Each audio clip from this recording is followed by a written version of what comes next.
All right, we are going to get started here. Give me a second here to check my signal here, and then we'll get to work building a Selesnya Ranger Beastmaster. Hold on real quick here. I'm going to go through my intro spiel and all the blah-de-blah. All right, sounds like I'm coming through okay. Super. So I'm going to post on Twitter, and I'm going to post on Reddit that we're live, and then beep, beep, beep, beep, and then we're going to go into our Discords and start posting there. So, hey, my name is Phil Kearney. I create role-playing games, I illustrate them, and I publish them online. I have been focusing my attention on Dungeons and Dragons 5th edition since the release of the Guildmaster's Guide to Ravnica, which I think was in 2018. So I think at this point I've been at it for around 5-ish years.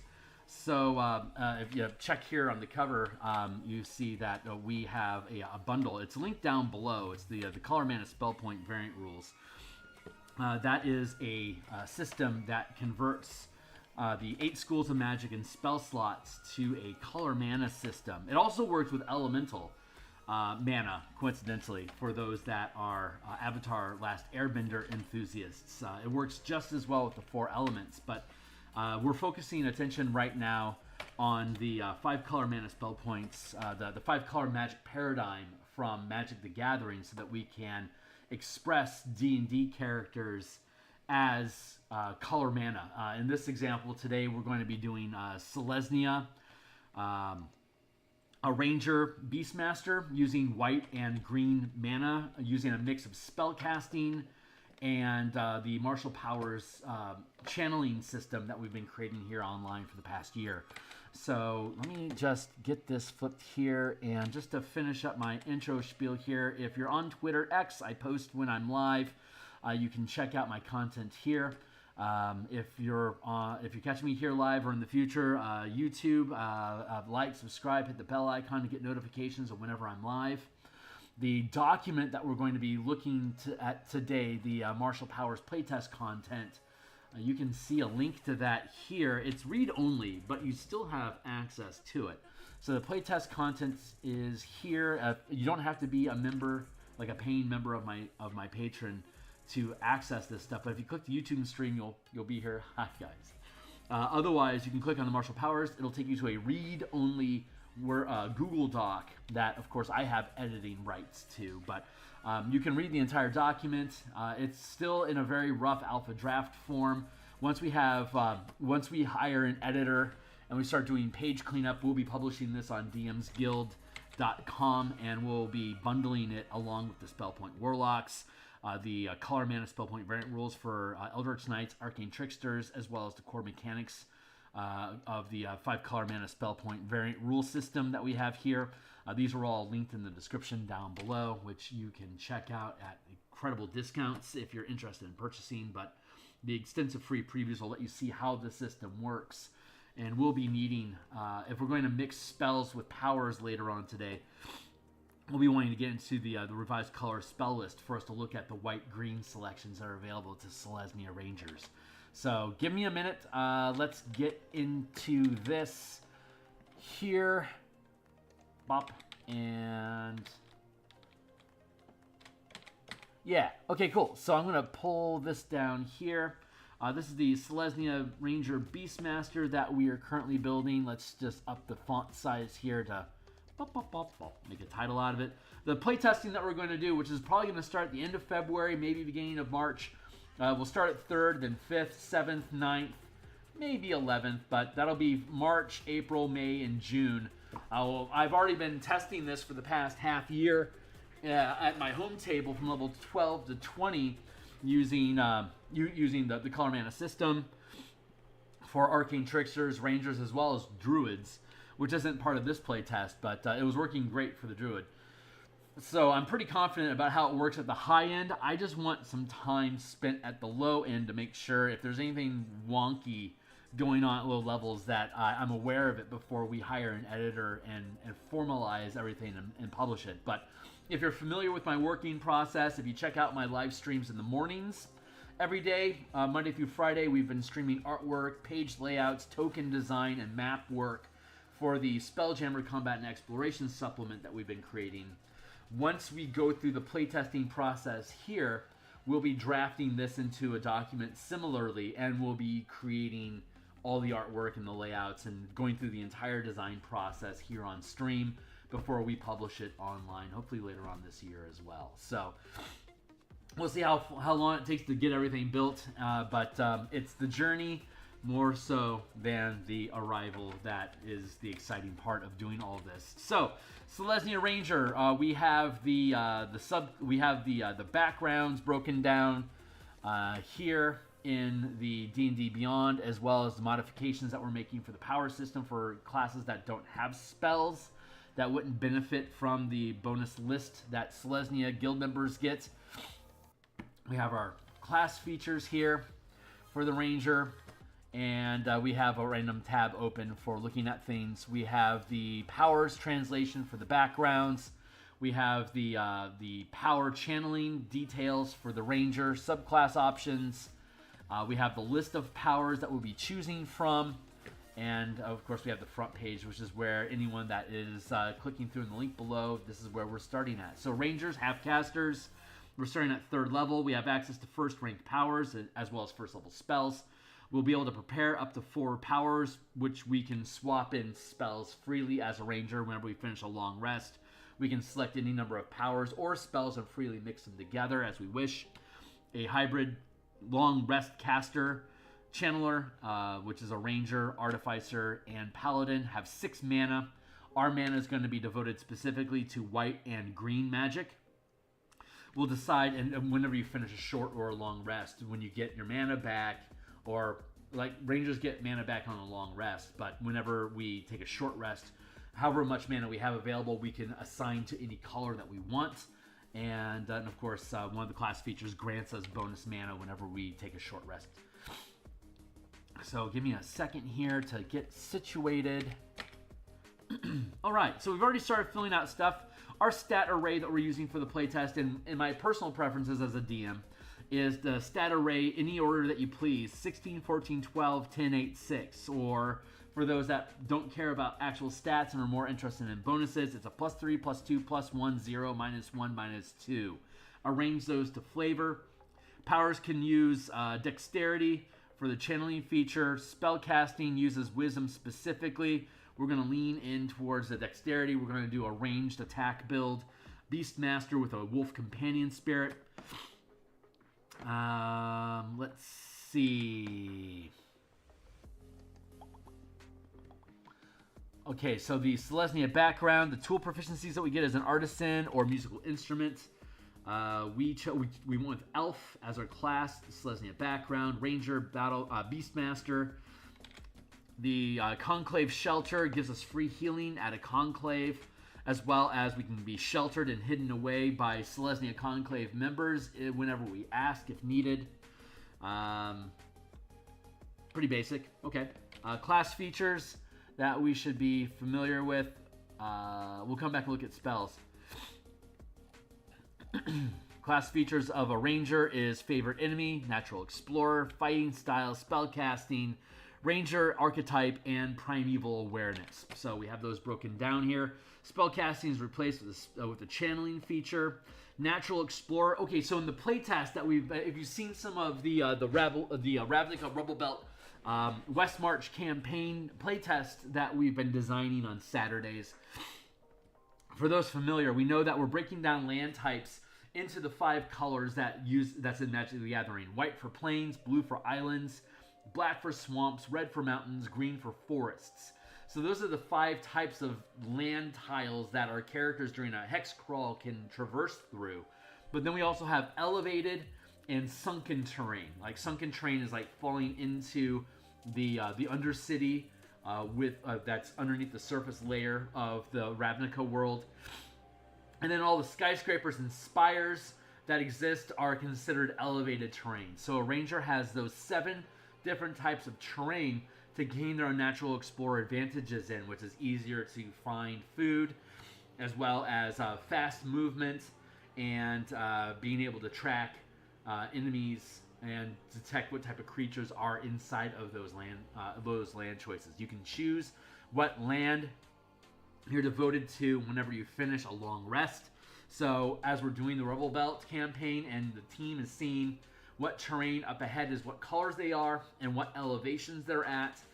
If you're playing a ranger, when you finish your short rest or you finish your long rest, you can just choose whichever you see heading up that you want to take advantage of, or what you think you're going to be dealing with. You can choose that type of terrain so you have your advantages. Excuse me for a second. I apparently have a nose thing I need to do.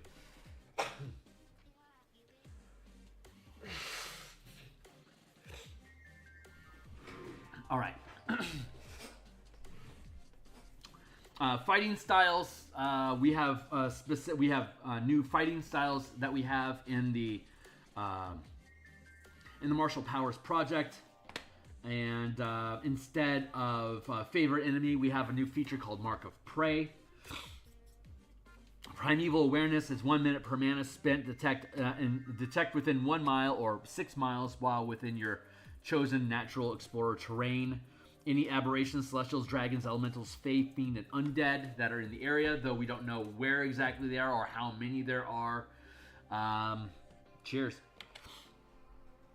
So let's look at, I'm kind of kicking through things here quickly, but we spent a lot of time on Ranger in past episodes, which you can go through the playlist to check out. But some of the things that we get here, you can freely mix spells with powers. Mark of Prey is the first level feature, which replaces the Hunter Mark spell, as well as the favorite enemy feature and the favored foe optional class features. We replace all that stuff with Mark of Prey, which is starting at first level. We gain a point whenever we take a short rest. We gain a point, a free extra point. So we normally have 6 mana, but we gain 1 extra point every short rest that can specifically be spent on the Mark of Prey power. It's a sustained effect, which you can either concentrate on or lock your mana to keep on permanently. While channeling the Mark of Prey sustained power, you can use a bonus action to select a creature that you can see, and that creature becomes your prey. The effect of being prey is that you have advantage on attack rolls, as well as any intelligence and investigation checks, or wisdom, insight, perception, and survival checks pertaining to your mark, or the prey that you've marked. In addition, so you have advantage on attack rolls, and in addition, when you hit your prey with a weapon attack, you can choose to channel a strike power, which deals an extra d6 damage whenever you hit, and has a potential kicker effect, like condition modifier.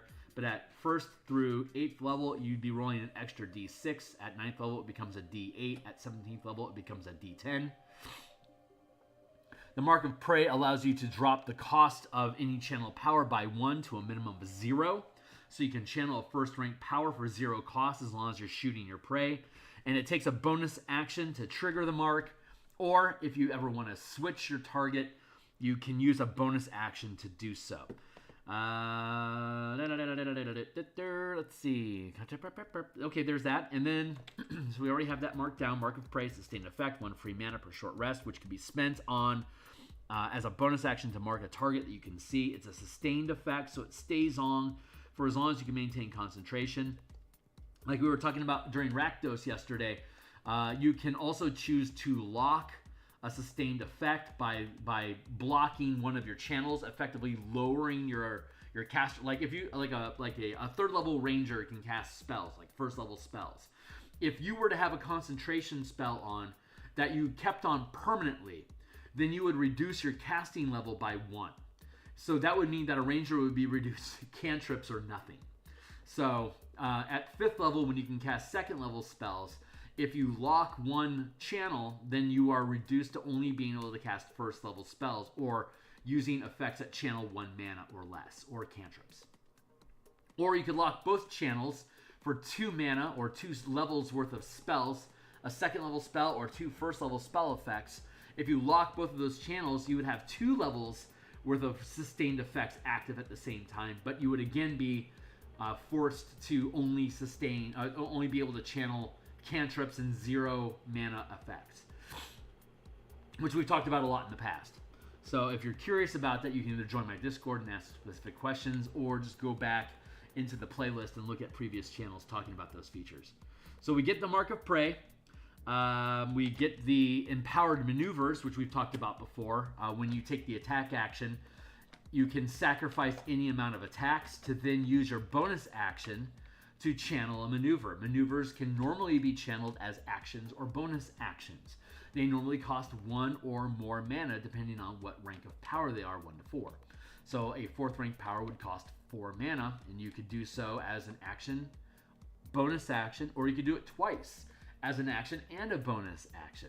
But with the empowered maneuvers, you sacrifice attacks during your attack action.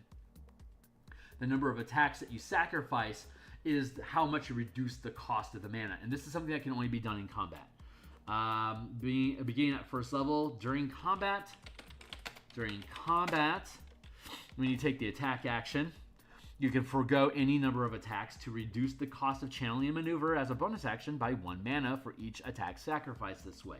For example, a 5th level ranger takes the attack action. You can choose to forego both attacks, reducing the cost of a maneuver you channel as a bonus action by 2 mana. So you're reducing the amount of things you can do per round to get free mana so that your resource becomes limitless, so that you can always, as a bonus action, channel maneuvers. And we'll have fun with that using the Beastmaster. So then let's look at, so that's the empowered maneuvers. That's what we get at first level. The natural explorer, channeling maneuvers, empowered maneuvers, and Mark of Prey. And then fighting style, 2nd level. We have 2 unique styles, dual wielding. We're gonna not use dual wielding. We're gonna instead, as an elf, focus on ranged prowess, which is archery. You can channel strike. Normally you can't channel strikes through ranged weapons. You can through melee weapons that you throw within normal range. But normally you can't channel through ranged weapons at all. But doing so, the ranged prowess fighting style, which is unique to the ranger, you can at 2nd level. And at 6th level, it gets really cool. At 6th level, you can make an opportunity attack with thrown or ranged weapons against targets within 10 feet of you, as though you're wielding a melee weapon with the reach property. So this alone is a great reason for you to stay in ranger past 1st level. Like, people are like, why would, I could just dip this and get out of it? Yeah, sure you can. But if you stick around and stay in ranger, there's a lot of really fucking cool shit you can do with it. At 11th level, you can channel strike powers at your far range with your ranged weapon. That's also super useful. Let's see. Beastmaster. We get free powers that are automatic, that are always known, and we get Beastmaster companion features. So let's first go through our Selesnya abilities to see what we get for Selesnya. We already know that we get the shelter. We also get spells. So we're going to get Druidcraft and Friends as cantrips. So let's drop down here and get Druidcraft, cantrip, and Friends, cantrip. And we get animal friendship and charm person, or we can choose the powers. Choose either one, or you can choose from either list. So you get veterinary training and beguiling trance. So let's take a look at those real quick. Veterinary training is when making an ability check that can use the animal handling, medicine, or survival skill. Roll 1 power die per mana channel, adding the highest result to your roll. So currently at 1st level, we can add, whenever we spend a point of mana, we can add a d6. So specifically with the veterinary training, if we're using an ability check that would use animal handling, medicine, or survival skill, then we can add a d6 to our die roll per point of mana that we spend. And at 3rd level, we can spend up to 1 point of mana. At 5th level, we'll be able to spend 2 mana at a time, but currently we're limited to 1. So that'd be an extra d6 that we add. I personally think that's more useful. Do I? Do I think that's more useful? Let's see. I think animal friendship is always useful. I just think that's a great spell to have. So we're definitely going to add animal friendship.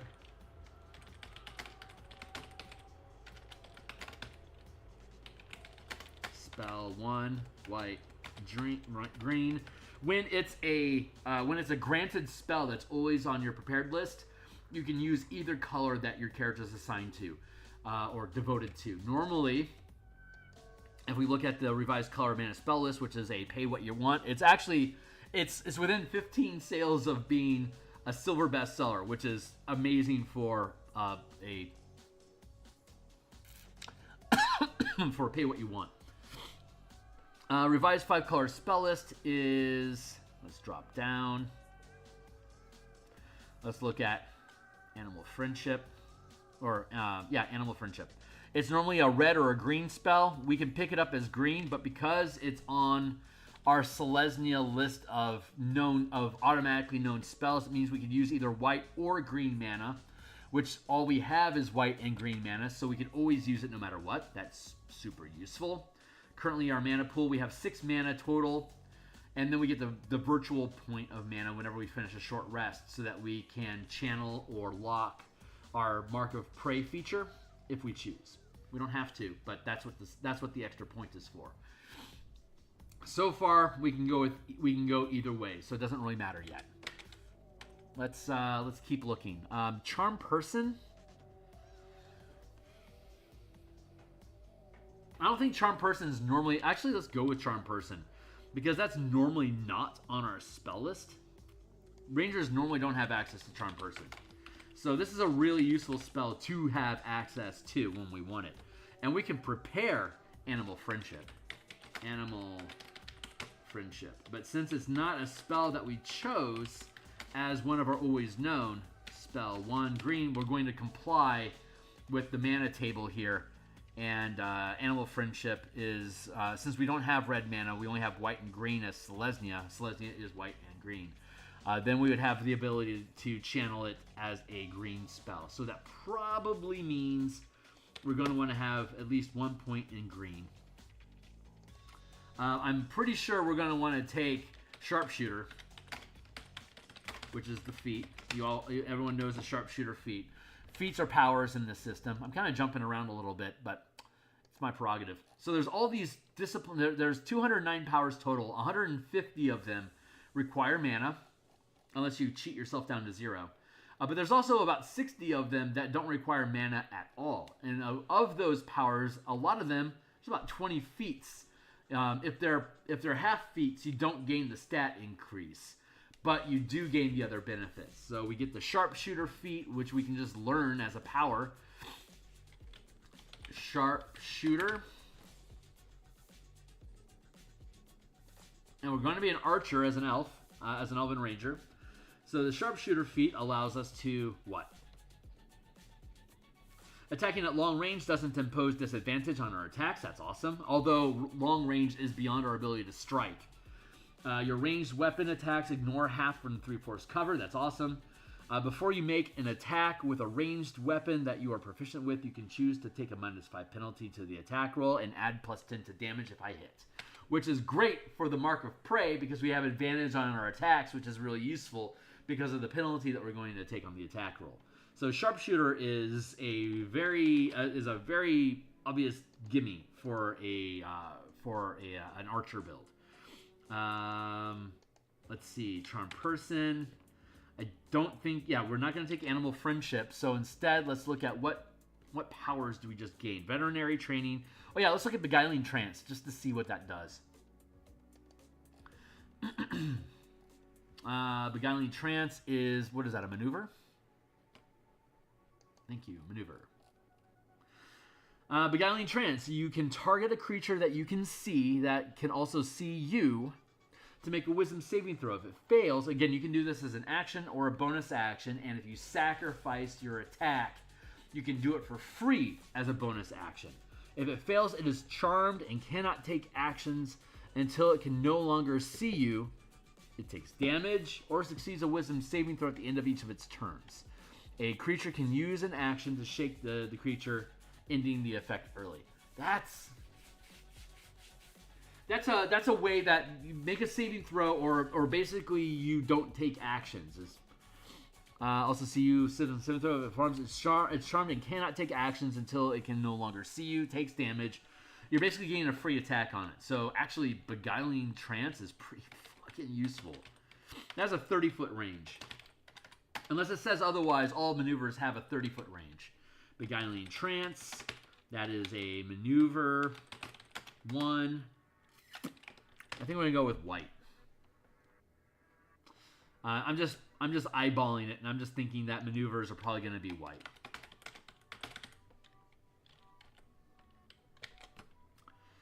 And we already saw veterinary training, which gave us a bonus. But again, we can swap out all powers that we know on a long rest, and we can swap one power that we have prepared as on a short rest. We can swap one, including spells, because you're a ranger. So we have our spell list to choose from, and we have all the 209 powers that are in here as well. So the ranger has basically 270 things to choose from, which is as robust as any wizard or cleric list. So that helps take care of the martial divide dramatically. And the fact that we can do maneuvers for free if we're willing to eat up action economy during combat basically puts us on equal footing as far as options of using features or powers and spells that full casters have, just with a cheat cost instead. So let's look at what powers we get as a Beastmaster. I think that's where we're at right now, right? Beastmaster. We get the trip, combat mastery, and we get the savage attacker feat. Cool. Okay.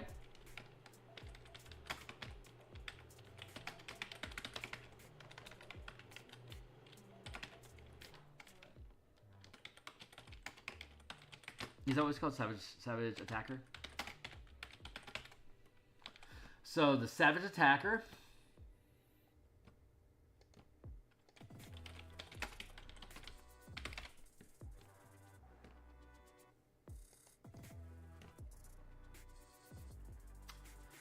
once per turn, when you roll damage for a melee weapon attack, you can re-roll the weapon's damage dice and use either total. So, nice. That's a melee weapon attack. That's only so. But your companion, I believe, can take advantage of these things as well. So we'll see how that shakes out. Give me a minute here to suss into that. So those are the free things that we get as Beastmaster.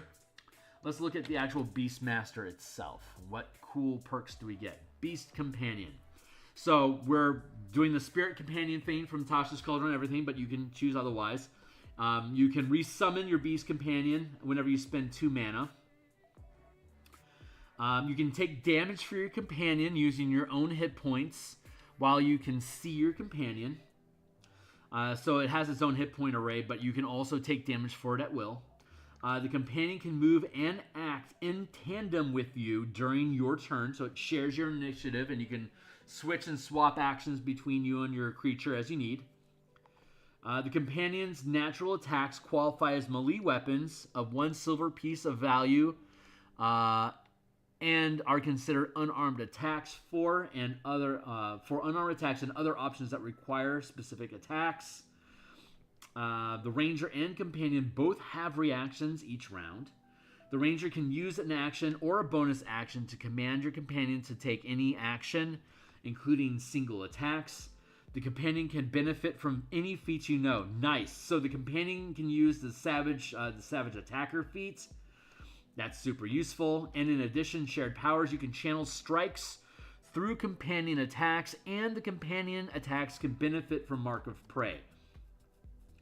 And in addition, you can target in your companion separately with a sustained power, tapping mana separately from your own companion.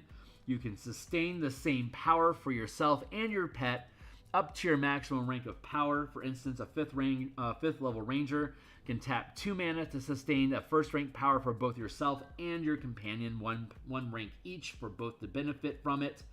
And once we get up to 15th level, that cost becomes you only pay once for both of you. So eventually that pays off. And eventually you'll get 2 companions at 15th level instead of just 1 that all of these things will benefit from.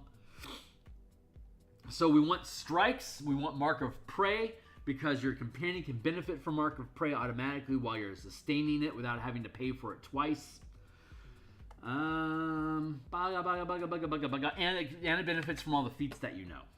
So the Savage Attacker is incredibly useful for Beastmaster because even though we're building the Elf to be a ranged attacker, the Animal Companion can use your hit points to stay alive, and it can benefit from all your combat feats. So we might actually pick up additional combat feats just to help buff our Animal Companion if that's something we decide we want to do. The Trip technique, the combat masteries are like weapon masteries, except that they're things that you know how to do regardless whenever you're using a weapon you're proficient with, you can use a combat mastery. Most of the strike effects can target and damage creatures without requiring a saving throw. They automatically take effect. But combat masteries are things that can do stuff, but the target gets a saving throw before it takes effect. Like the Trip effect makes a dexterity saving throw or it's prone. Creature size huge or large are unaffected. That's a limitation on the Trip combat mastery, which is free to use. It's basically like a strike cantrip without any extra damage. But since the Animal Companion can benefit from the Mark of Prey, and we want Mark of Prey on our bow, we're probably going to want to pick up some at least one strike to use against foes. So let's take a look at what powers we can pick up. We want strikes, and it's not bad to grab maneuvers either. We have a maneuver, which is Beguiling Trance, which we can channel for free. Let's look at I'm thinking. First rank strikes.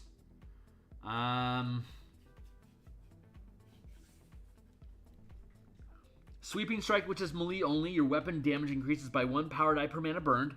You can choose a second creature within 5 feet of the original target and within your reach. If the original attack rolled would hit the second creature, it takes damage equal to the total rolled on the power dice.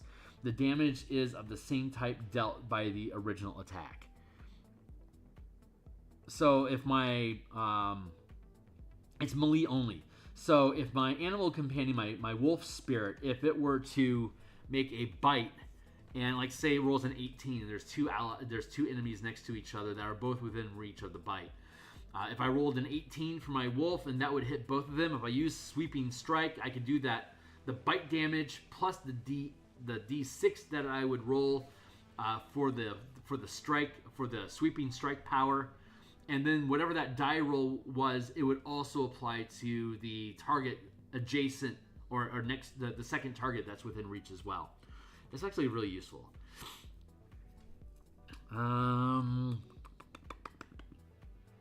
Restraining Strike is super useful.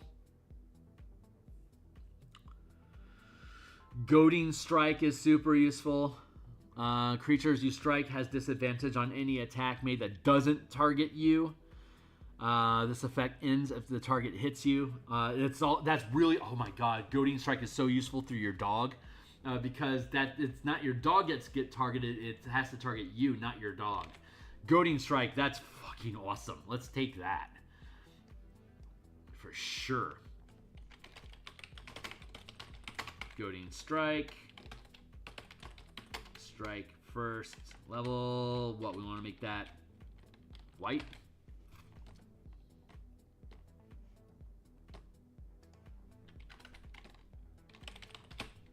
That means that exploits and reactions are green. I don't think we have any. We have one exploit that we always know. We don't know any reactions yet.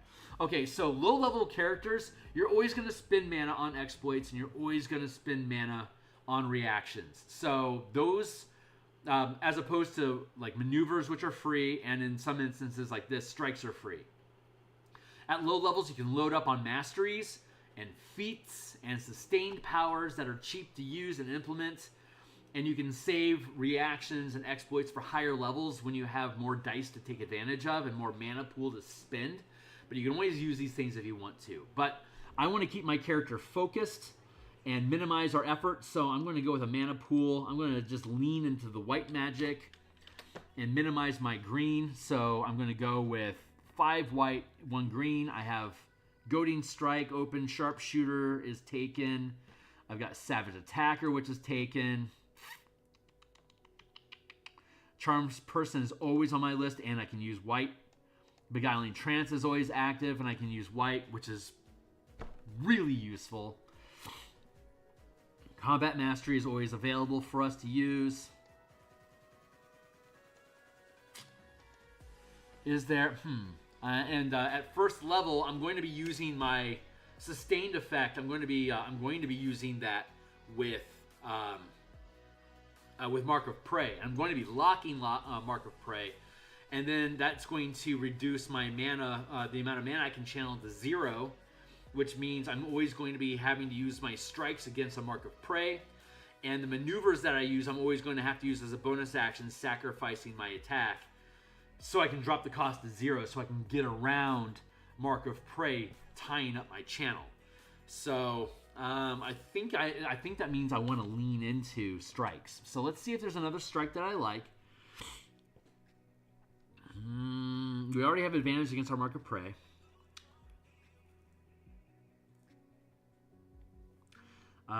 Freezing Strike reduces movement speed. Grappling Strike is melee only. I don't want to have my dog grappling. That just sounds like a bad idea. It's not a horrible idea. Restraining Strike. That's not horrible.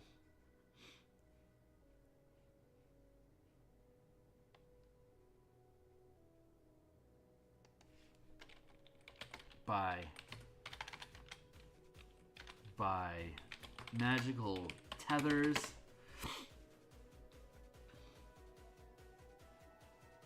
God, Restraining Strike sounds kind of nice.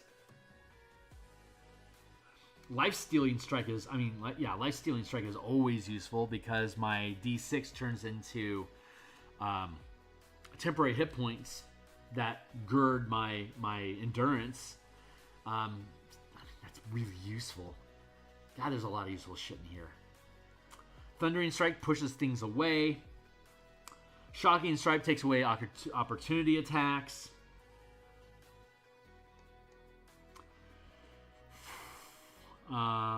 Distracting Strike means that others have advantage. So if I'm working with a rogue, having Distracting Strike is really useful to be able to help my rogue out. Disarming Strike takes away stuff in people's hands, which is kind of niche.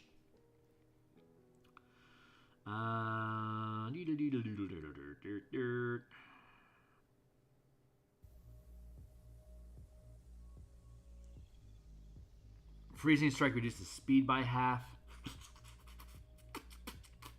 Boy, what do I want? I'm going to stay away from Sustain Powers because, again, Mark of Prey, not until 5th level. We won't have access to the first rank powers to sustain until 5th level because of the Mark of Prey. Thundering Strike's not horrible. Sweeping Strike is really good for our Wolf Companion.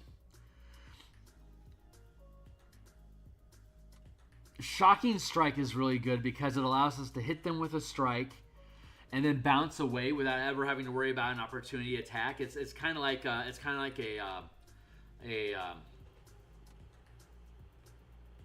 attack action damage disengage sort of thing.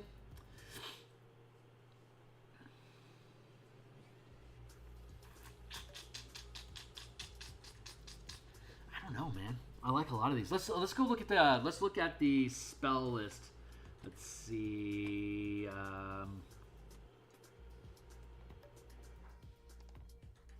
Let's go look at what the full list for Rangers are to see if there's a cool Ranger spell that we like.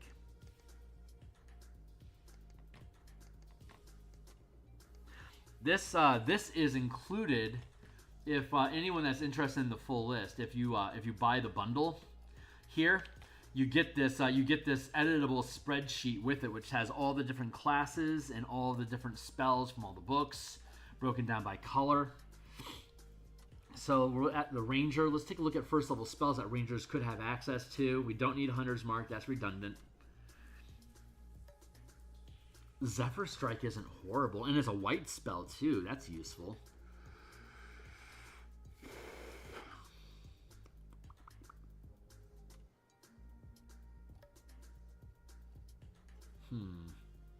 Cure Wounds? That's not bad. White and green is both colors that we need too. we could be anything, and honestly, just being a support character, to be able to dump cure wounds into people is just useful in general. Let's go with cure wounds, just in case we need to help somebody. So cure wounds, and it happens to be both white and green. How about that, huh? White and green, nice. All right, god damn. I think of all the subclasses that we've been building so far, at Beastmaster, I'm most interested in seeing at 5th and 9th level, just because I like how the action economy and the cheat systems for the ranger work to benefit from the companion. It's such a powerful class option. It's so good. All right, let's finish off our armor and weapons and stuff that the ranger gets, and then strength and dexterity are good saves. So let's just go ahead and finish this off and call it a day.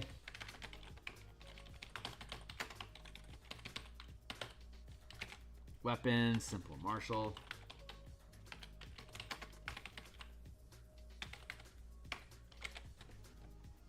Light, medium shields.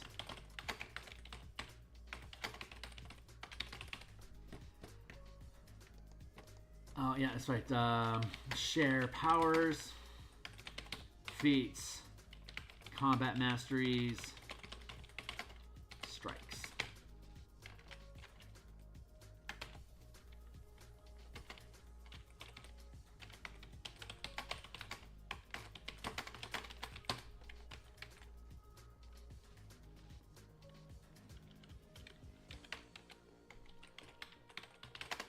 There. All right. Hey, I think we're good. This guy is badass. Oh man, I would love to play this dude. Yeah. So I'm hoping that somebody decides to pick up a Beastmaster for the playtest that we're going to be doing, to run around the Rebel Belt and choosing the terrain that you want to tear things up in and acting accordingly. So, all right, guys, that's it for today. On Friday, we're going to do a Simic Monk. I'm not sure what kind of monk. I'm going to post I'll post a poll on my Patreon for people that are paying. Paid members of Patreon get 2 votes. And I'll also put a vote up on my Discord for open use. Anyone on the Discord can vote on that. So if you are on the Discord and on Patreon as a $1 or more patron, if you post in both places, you'll end up having 3 votes versus anyone else just in the Discord having 1 vote. I'll put up a selection of 3 different options, like I did for the Warlock. So yeah, I will see you guys. I'll be back on Friday to do more of this. I'm going to be back tomorrow morning to continue working on the Spelljammer creature tokens that we started today. And yeah, thanks a lot for being here. I'll see everybody on the other side. Thanks a lot.